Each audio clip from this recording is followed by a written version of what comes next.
Hey Javier, how you doing, man? Russell, how you doing? Albert, what's going on, bro? Oh man, it's been a little while since I've been on here, so I had to get everything all set up somewhat. Hey, Taticus Legion, what's up, man? Oh Lord, come on now, come on, Ripley, don't do that. You know she's gonna destroy everything I try to do. That's her nature. Look, now she runs away, destroys it, then gets the hell out of there. That's her motto. Yes, she's still here with me. She might be jumping around in the background as we talk because she's hungry, and so is Maple. But you know what? I did let them go hungry for a little bit. Let them suffer because they be causing me some problems sometimes. Get out of here. Still trade for the HK45C. No, wait, what was the trade? I don't forgot now.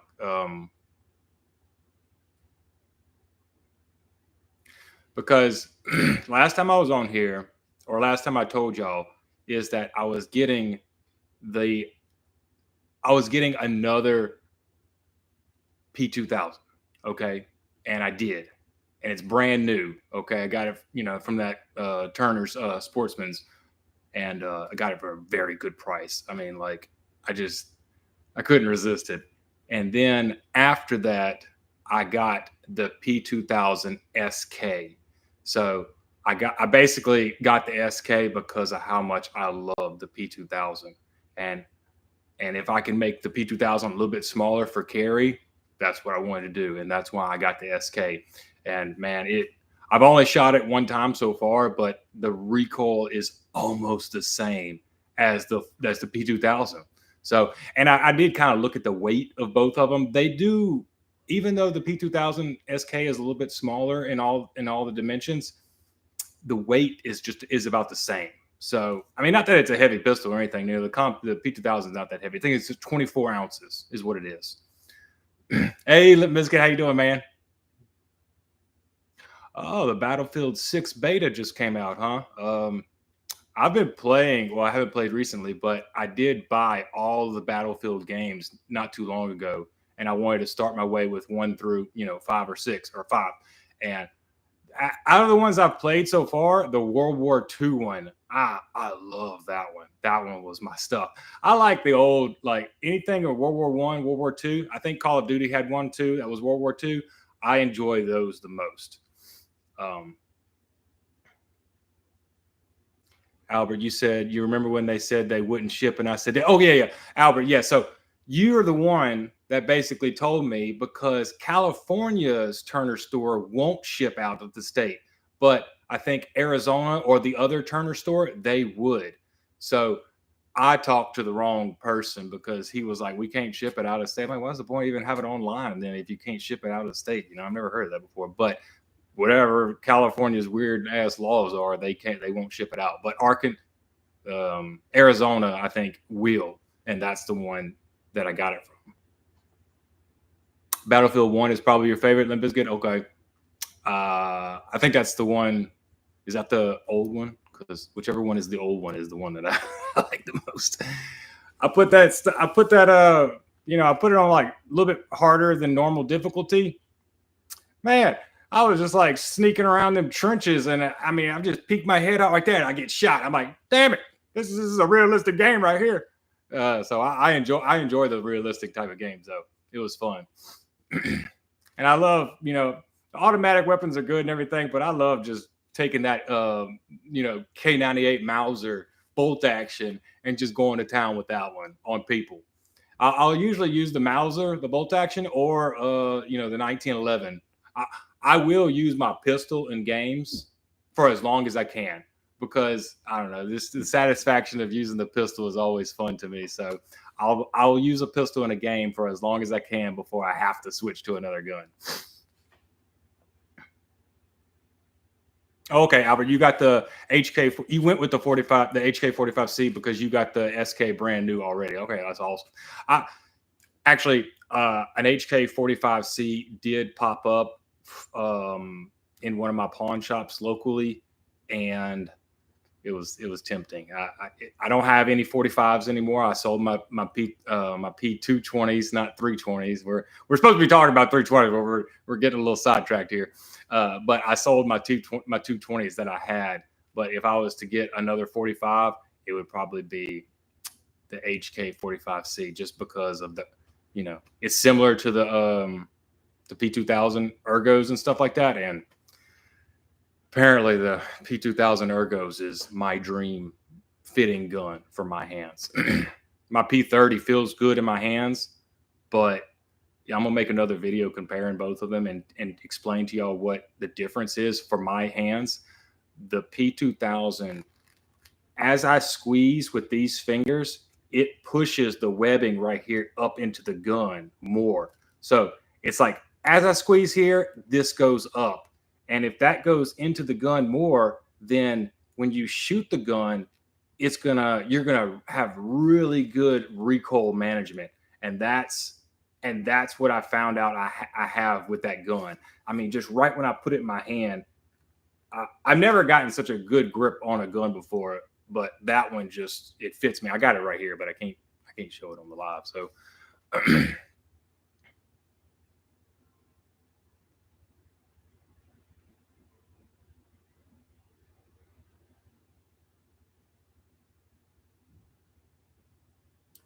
Roger says, bro, I like your style, but the perma gloves made me question your judgment. Well, again, I'll explain the gloves. I used to watch a ton of cowboy movies when I was younger, and they had leather gloves on sometimes, and I just always thought that looked so cool with their single action revolvers. And so that's basically where I get the gloves from. I'll tell you another inspiration of where the gloves come from, since we're talking about games right now. Far Cry 3 or Far Cry 4. I love all the Far Cry games, but the guy that you're playing as, he has these tan leather gloves on with like a teal jacket. It's such a weird looking combination, but after you look at it for a little while playing the game, it's like, I love that outfit. That outfit looks awesome. And so that was also a little bit of the influence of why I started wearing the gloves. And just, of course, people call me right when I do the live. Of course, the gloves, I just wear them for the videos. I don't really wear them in real life or anything. They actually kind of hurt rather than help. Only if a pistol has really aggressive gripping on it do gloves help me at all. Otherwise, gloves, I've pinched this leather before inserting a magazine, and unless you just have real tight fitting gloves, they just don't ever work for me. And then I live in the South, so unless it's cold, the gloves just make my hands real sweaty and stuff like that. So they get really annoying really quickly. So just know that the gloves are only on for the character in the videos. Roger, you like Far Cry? Yeah, man, it's one of the better ones.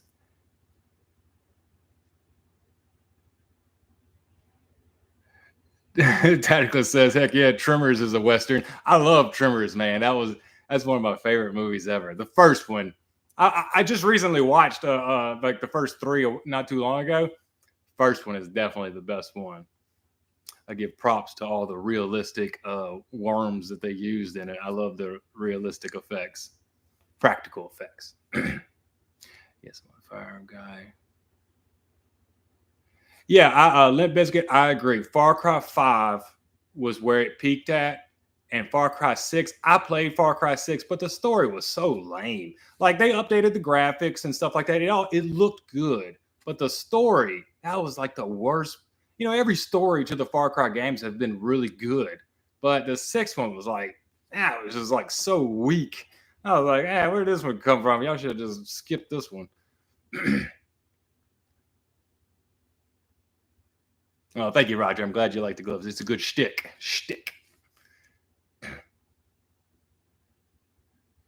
Yeah, did I mention the latest update with the USA investigation? Or the Thing, the best movie ever? Is The Thing the Swamp Thing? Because that's an old one that I haven't seen in a long time. Trimmer's The Elephant Gun was an 8-gauge shotgun. The shells were just dummy rounds for the movie. They rented it off a collector in the area, and Reba broke the stock. Oh no, that's funny. That is funny. That's an interesting fact I didn't know about the movie. Oh snap! The gun cost them between $80,000 and $90,000 after they fixed it. Oh gosh. Well, Reba probably felt bad and paid for it for herself. She's got the money to do it. Okay. Okay, we're supposed to be talking about the 320 now. Okay. So like the Sig 320. Here we go. We got to talk about this again because apparently it's never ending conversation. I want to hear from y'all what y'all really think about what's going on because in my experience, Sig is a good brand. I'm not going to say, well, I am a fanboy of Sig. I like them. They've always made the products that I have been interested in have always been well made. So I don't feel like, everyone's got their pitchforks out going for Sig right now. And it's almost kind of strange because they have never, not to my knowledge, done anything bad in the past with their other, firearms or gear that they use. So to see the community turn on them so quickly over this gun, I think it's just a question of integrity at this point. If Sig had just tried to acknowledge the problem, but this is the biggest issue right here is that they're saying there is no problem with the gun, and that's, you got these people that are just loyal, brand loyal, and they'll never go against their brand no matter what it is. But at some point, you have to use your brain and logic and look at what the actual thing is happening here. People are having issues with this gun. And so here's a good example. The 365, which did have a little striker primer issue at the beginning, but it was taken care of real quickly. That gun has been used millions of times by now, and nobody has reported, shooting themselves. Not that I've heard, maybe somebody has accidentally, but that gun has been shot a ton.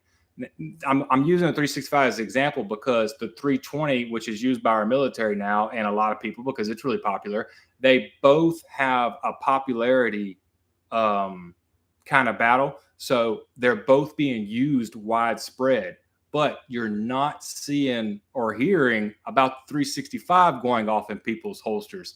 And the 365, people are appendix carrying this gun. So it's, the way that it's positioned in the holster makes it, even more likely to go off than the 320 is, which is made just for duty, So it's clear to me at this point that there is some type of issue with the gun, or I've just said this from the beginning. It was a QC issue. But after kind of looking at how the design is made on the 320, it definitely looks like it's made weak. Like the firing block and all of the mechanics right there on stopping the trigger and go. It was based on the 250, which was a double action gun, and they just kind of tweaked it to turn it into a striker fire gun. But they didn't put the effort into making this a real reliable, safe gun, is what it looks like. So to me, this design internally is just not there. And if they could just take it off the market, give it a good safety design like their other guns are, they could reintroduce it and, still make a profit. But I try to put myself in the company's shoes and be like, this is one of our best selling guns right here. What can we do to still, without losing millions of dollars from this gun? They're not going to just take it off the market. They're going to, if they ever acknowledge an issue, they'll try to just send it in and we'll fix it. But that's going to cost a lot of money to do it, especially if there's a design flaw in the gun. If there's a design flaw, then that's going to cost millions for them to, everybody's going to send in their gun. They're just going to have to send you a whole new gun at that point. Okay, let me let me get on these comments. I'm getting behind.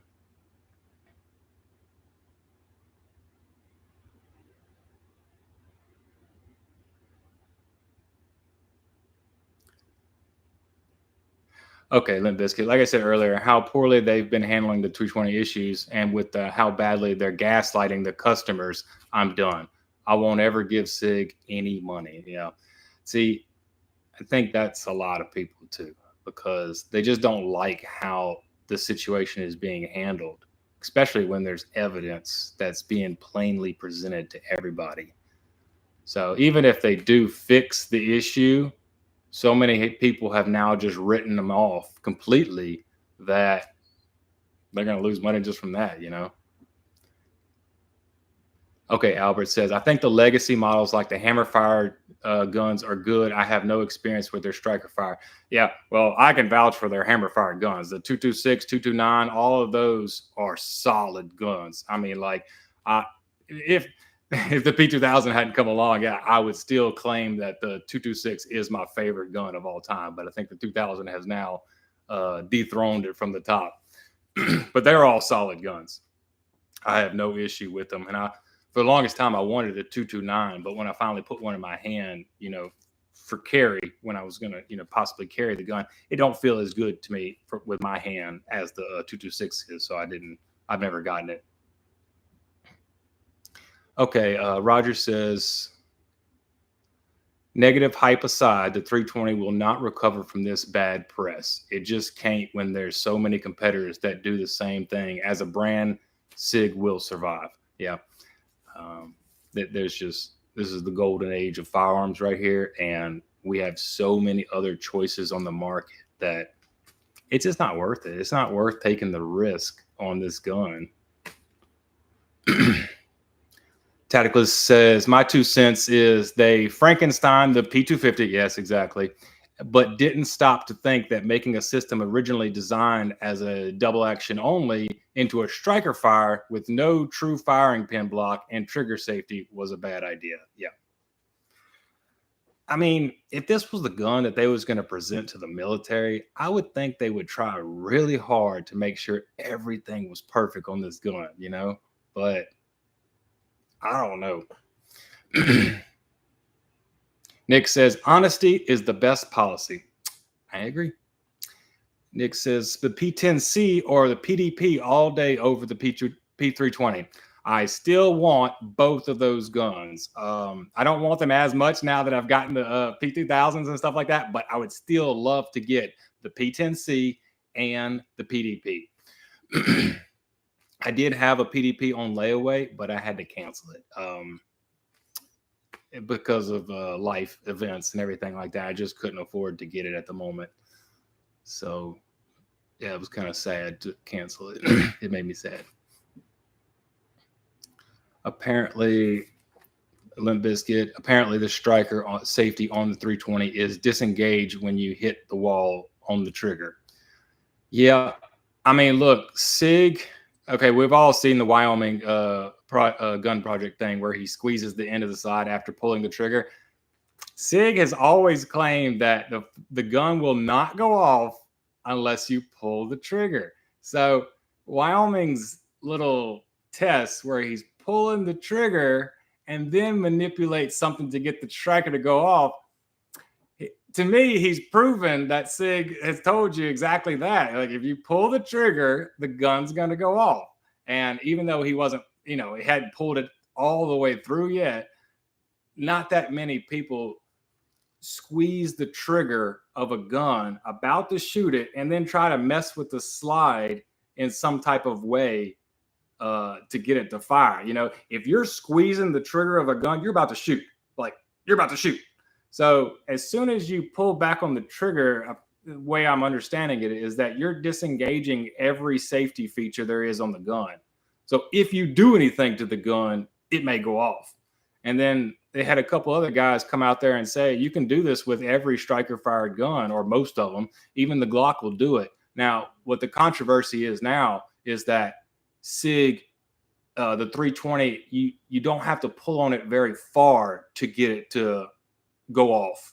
On the Glock and some other ones, you have to pull it back further to disengage all the safeties to get it to go off. So that's now the new issue or complaint about the gun is pulling the trigger. But like, to me, if you're pulling the trigger, you're about to shoot. So, but you know, the problem also is like, if you holster a gun in your holster and the trigger does get pushed just a little bit and then pressure gets put on it some kind of way, boom. I don't know. I don't know. Okay. Sig went from German Swiss rigid standards and QC to American NBA using the cheapest pieces of shit parts possible slop. Yeah. So there's Maple. Apparently there's three Sig companies. Two of them are in Europe, and then the one that we're having problems with right now is in the USA. So we can't really direct. Well, I'm not going to say we can't do it because apparently it's being done anyway. But I think a lot of people just don't know that the Sig companies over there in Europe have nothing to do with what's going on right now. It's the USA Sig that's getting all the hate. But you know, Sig is just counted as a whole, so everybody's getting the fire at this point, not just, you know, Europe's over there like, hey, we ain't done nothing wrong, man. What y'all getting mad at us for? Okay. Tacticus says American MBA as in Master of Business grads who don't know anything except short-term profit is all that matters. Limbisky says Glock ceased shipping optic-ready pistols to civilians to meet increased military contracts. I'm waiting to hear the U.S. military dropped Sig. Yeah. Of course, they just released this new thing today saying that the airman that was killed, there was possibly another person involved in this, is how he got shot. I don't know. This drama is just like escalating every day. Some people are like, Sig has paid them to say that just to stop talking about their gun. Oh, man. Okay, old man life, thoughts and opinions. USAF has arrested another airman for murder. USAF said pistol not at fault. There you go. Okay, there it is. That's what I was just talking about. So we'll see how that trial goes. Is the P2000, Limp Bizkit says, is the P2000 the polymer 226? I would consider a secondhand 226 just so Sig didn't profit. No, the P2000 is HK, Heckler and Koch all the way. Has nothing to do with Sig at all. If you wanted the plastic 226, that one is called, there is a plastic 226, or at least a polymer lower. Damn it, what's the name of it? I forgot what the name of it was, but I've looked at it plenty before. It's got all the hammer mechanisms of the steel 226, but it's just polymer. I didn't like it. I picked it up before. It don't feel good to me, but it's reliable. Yeah, the P2 Albert, the P2000 is around the 229 size, but I'll say the 229 weighs more. Like the P2000 is around 24 ounces. The 229 is closer to 30 ounces, if not more. I know the 226 is 33 ounces, and it's not much lighter than that one is. I think. I'm pretty sure. Don't quote me. May I ask why you got rid of your 45s and sticking to 9mm? Yes, of course. Basically, I don't have the funds to shoot 45 all the time. So when I do get an increase in funds, I will get a 45 and shoot one more, because I'm probably my favorite USP, or my favorite 45 is the USP full size tactical model, or it don't have to be the tactical one, but I do want that one, just because if I ever go into bear territory, I will be using a 45 as my sidearm, but shooting 45 super through it. And you know, Buffalo Borg, Tim over there, he has already said, he says that USPs will shoot the supers, but he did just put a video, I think the other day, saying there is a super load that he makes that the USP will not shoot it reliably. I was shocked to hear that. I was like, what? If the USP can't shoot it reliably, then no gun can shoot it reliably, in my opinion.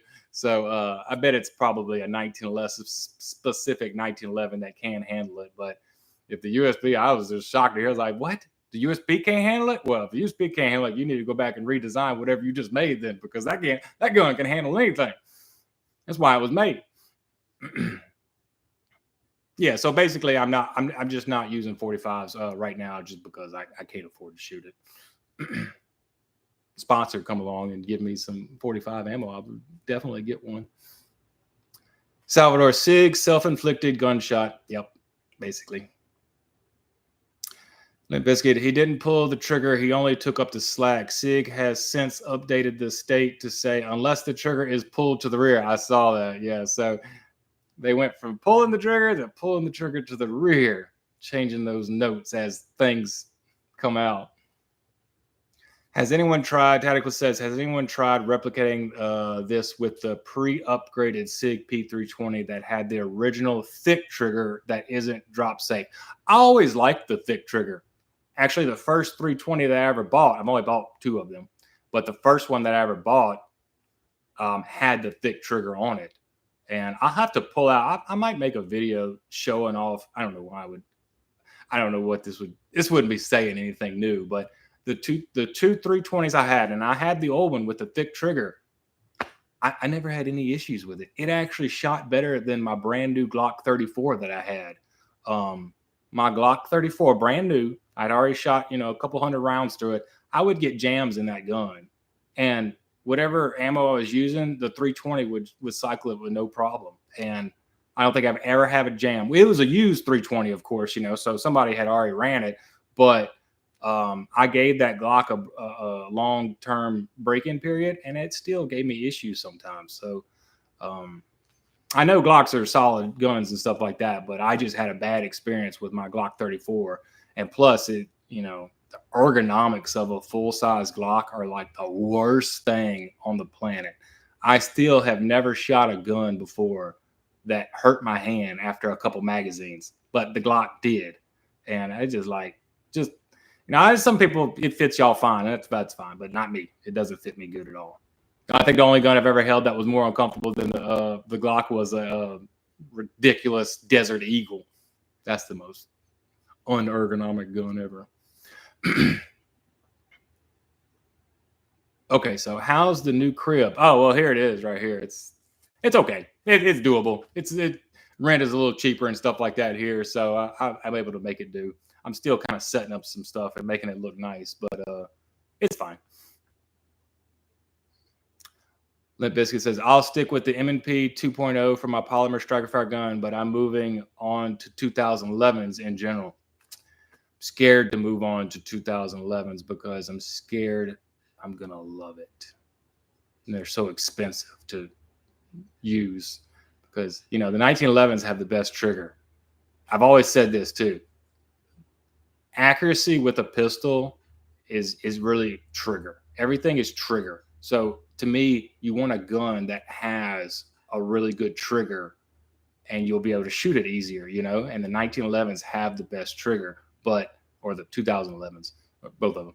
So, but it was always like 1911s they're okay. They don't feel bad on my hand, but they're not the most comfortable thing to me. And, they're mostly heavy guns, and the reliability of 1911s, you got to kind of maintain them a little bit more. I was just never into that. I wanted a gun that, maybe clean it once a year or something like that. And that's what I wanted. So reliability trumps everything when I go to get a pistol. Like only after it's super reliable do I start looking at everything else, like ergos and looks and stuff like that.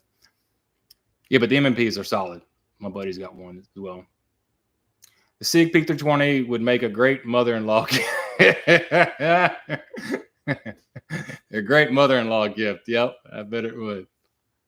Oh, Albert, yeah, the SP 2022. That's the name of the plastic Sig 226. Thank you, Albert. I couldn't think of it. I knew the answer. Just having a brain collapse right now. Des, I'm so glad Lever doesn't carry the P320. Yes, I don't carry him anymore. I got rid of the ones that I had. It was my experience with the 320s wasn't bad. Like I had a good experience with the two that I had. Now I will say the M17 that I got later on, it wasn't the most accurate gun. Like it felt good and stuff like that, but it wasn't very accurate for me, you know. So I didn't keep it because of that. Then basically says the 2022, that's the polymer 226. Yeah, right, exactly. So Badfinger Albert says the SP22 is the 229 in the polymer. I had one and sold it. Okay, the SP 2022, I think, was it the size of the 229 or the size of the 226, or did they make two of them that was a full size and compact? Badfinger says, do we hate Sig? Okay, that's the title to my video. Do we hate Sig now? He says, do we hate Sig? Question mark. I do. Along with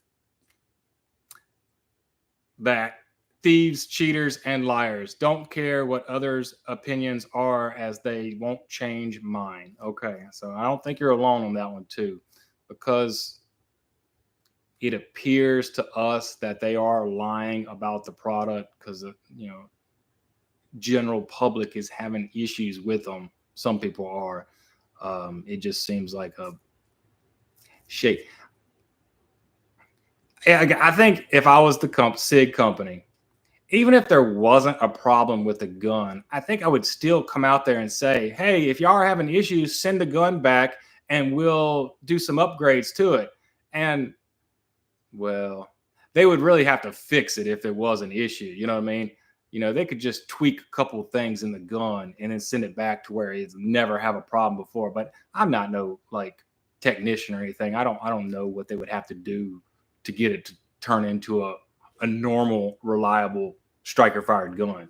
You know, it might be too much, but I don't know. It's a difficult situation to me. But I think regardless, this bad press that Sig is getting, like I don't have the data sheet in front of me to see how much numbers are dropping on their, you know, how much money is being lost here, but they're losing money and they're losing customers. So not only is their gun not selling anymore, now they're losing people that was always, you know, pro Sig and stuff like that.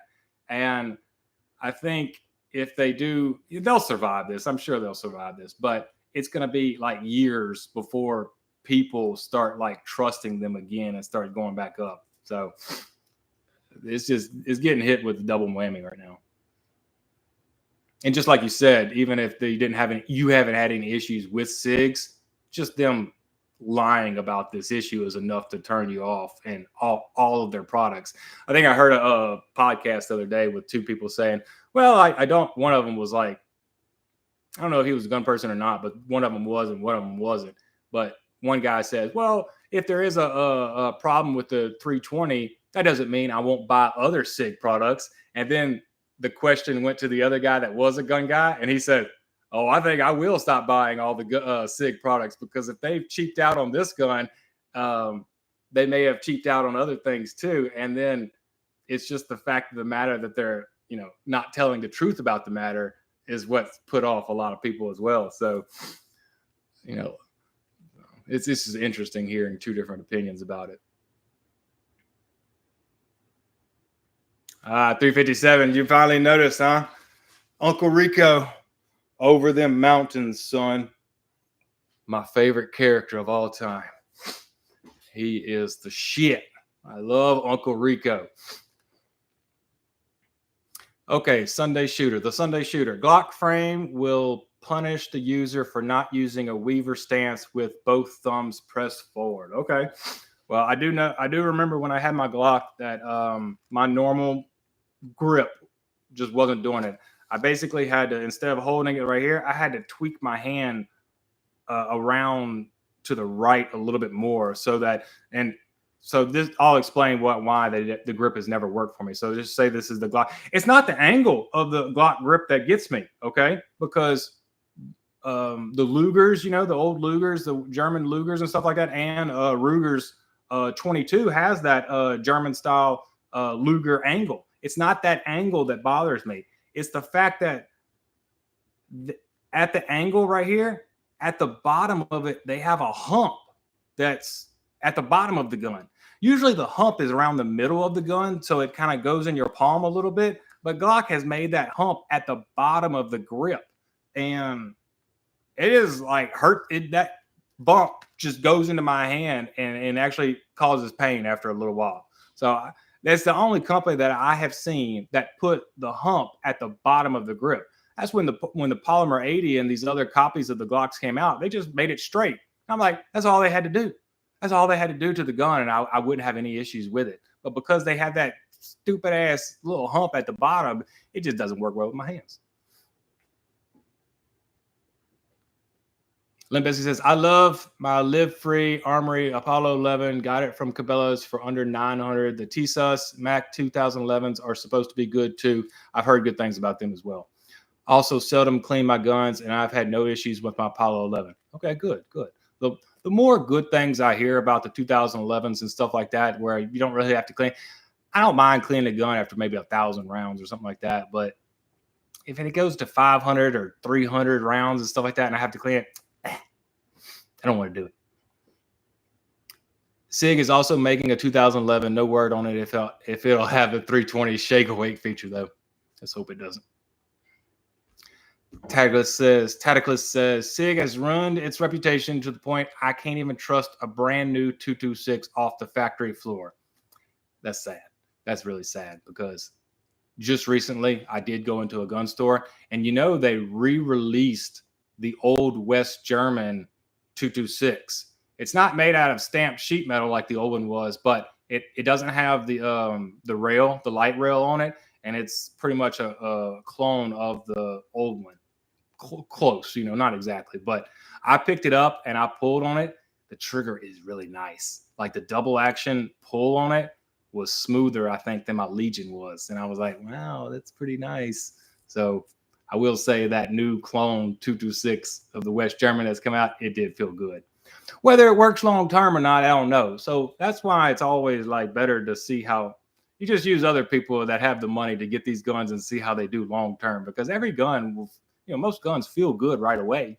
Or, that's not always true. Some guns need to be broken in, like some double action triggers need to be shot a couple hundred rounds before they start breaking in. But it's really the longevity of the pistol. When I buy a pistol, I want it to last my lifetime. I don't want it to last 5 years and be done after that. That turns me off completely. It's really the only issue I have with these 365s is like that little pin inside that will break. Not with everybody, but if you shoot it a lot, it seems to break after a little while. Just got to be conscious of it, I guess. But I don't shoot my 365s a lot, so I'm not too worried about it. Let's see. That biscuit. Sig also makes a Sig is doing for comparison. Remember when Tylenol had the Tacticless says for comparison. Remember when Tylenol had the scandal that some nut snuck poison into some Tylenol bottles and had a handful of people died, so they willingly recalled everything to stop it. I don't remember that, but that's not saying nothing because I don't remember a lot of stuff, especially if it's on the news. I didn't watch the news when I was younger, so I don't know about anything. 357 Maximum says, what gun would Uncle Rico carry? Oh man, that's a good one. What gun would he carry? Let's see here.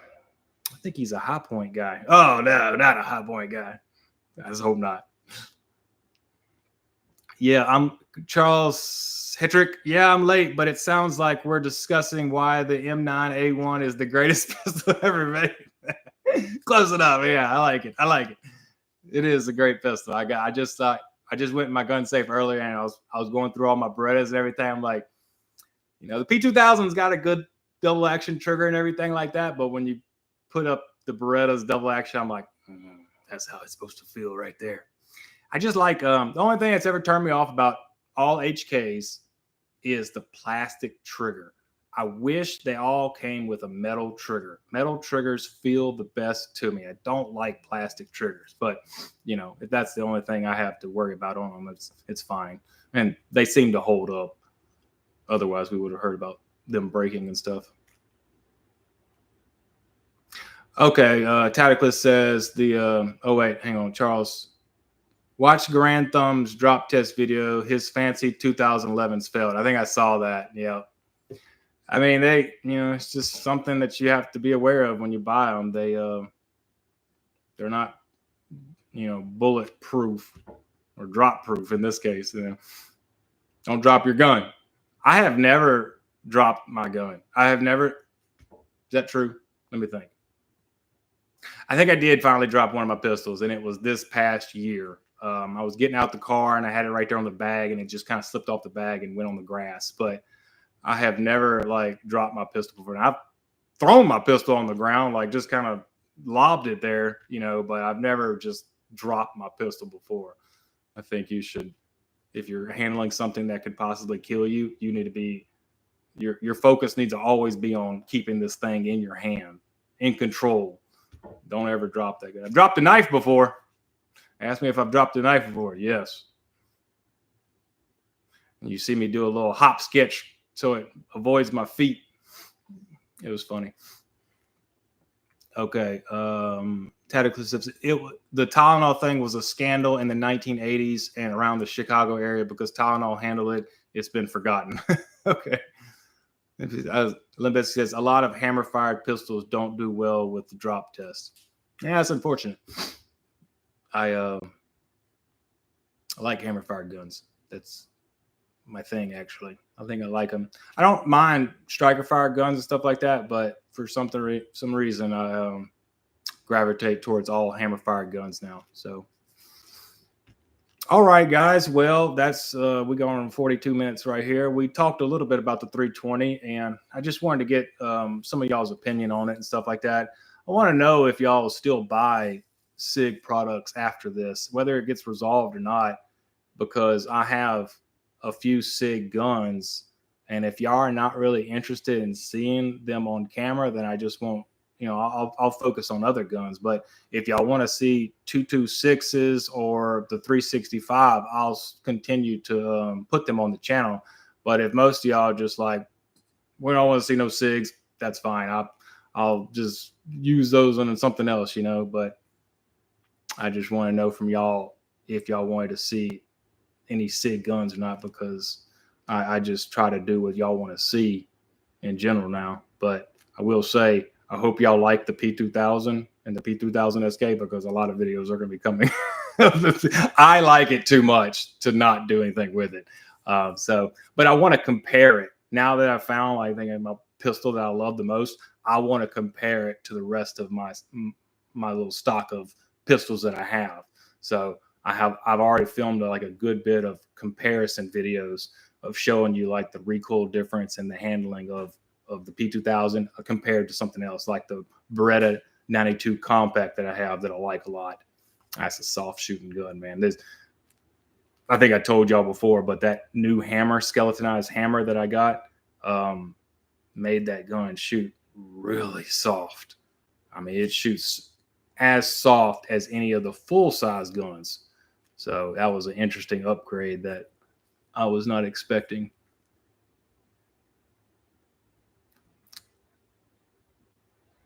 Okay, let's see. A lot of hammer-fired pistols don't. Okay, so I'm not putting down hammer-fired pistols. Just in general, the hammer-fired pistols will fall drop test more other than striker-fired guns. Well, it makes sense too. I mean, a striker-fired gun is enclosed in a really hard slide.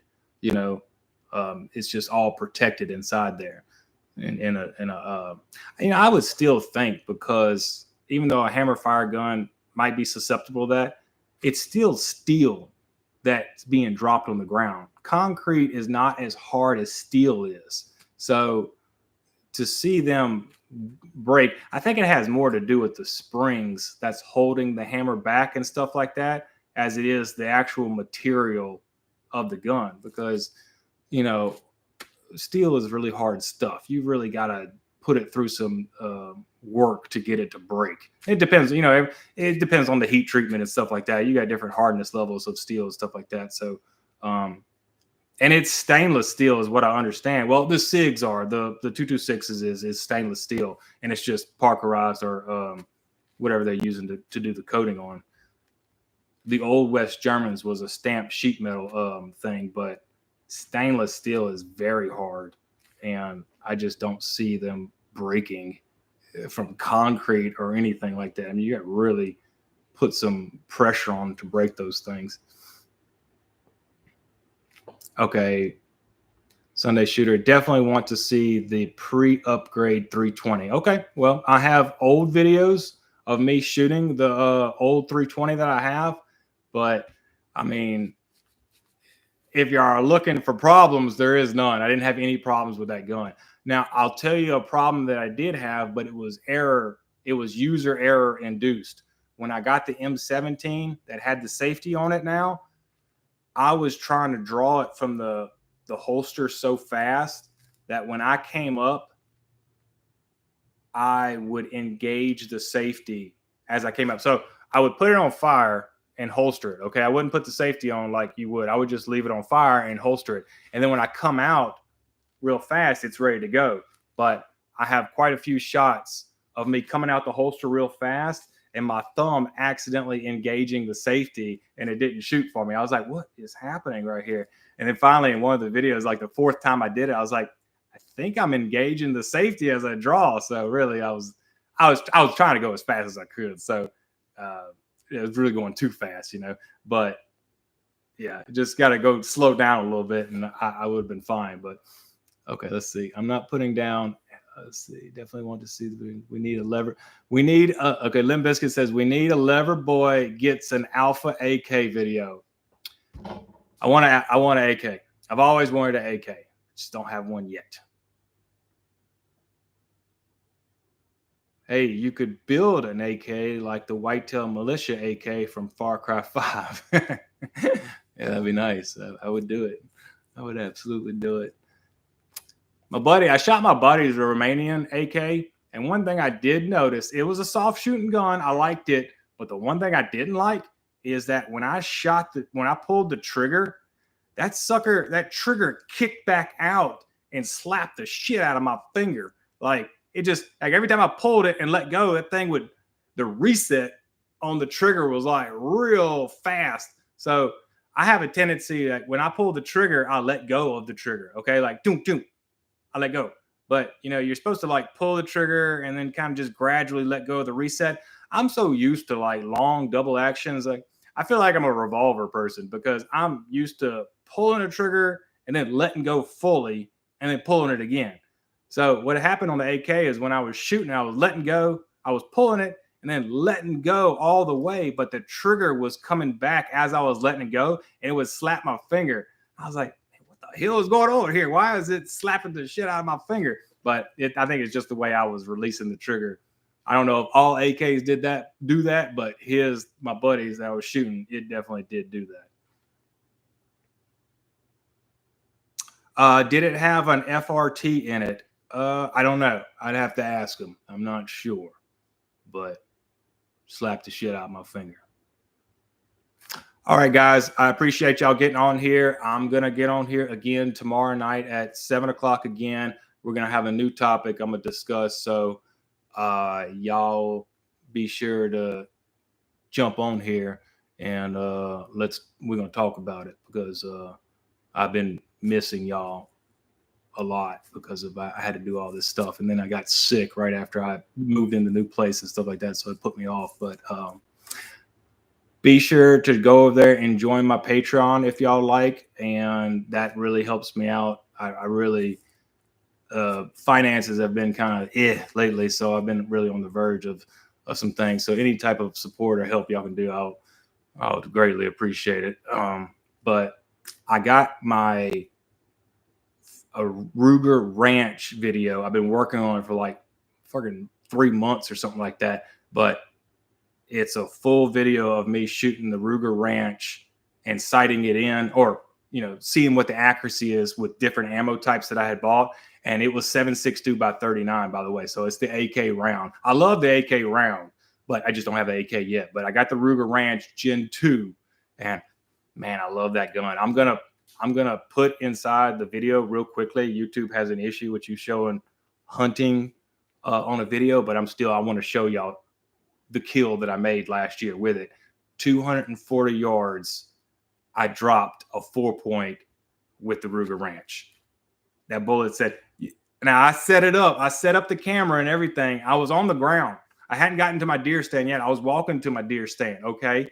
And there he was at the end of the lane, just eating some corn. I was like, oh no, he didn't. And I dropped my stuff and I started setting my camera up, and I was looking at him the whole time I was setting the camera up. I was like, this dude don't even see me.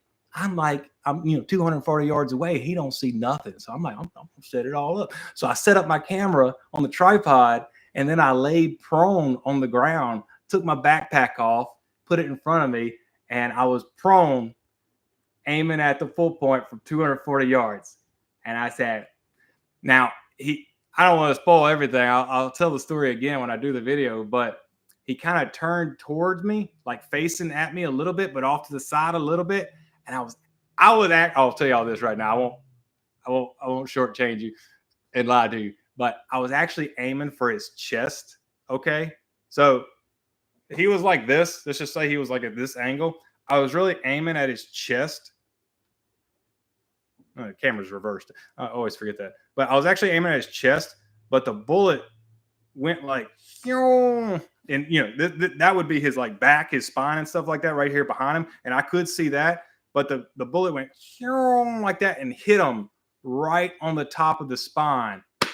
That boy dropped. He dropped on the spot. What was funny is the camera caught the arc of the bullet going down there at 240 yards. So you could see it like that. It looks like a pebble just like that. Really funny. Y'all will enjoy the video when I show it. I wish I could make the full video, because I did make the full video of it after I shot him and stuff like that. I walked all the way down to him and stuff like that. It's pretty good. But I'm going to put that in there just so y'all can see it. And man, so people will tell you can't shoot long range with an AK around. I beg to differ. I just did it. So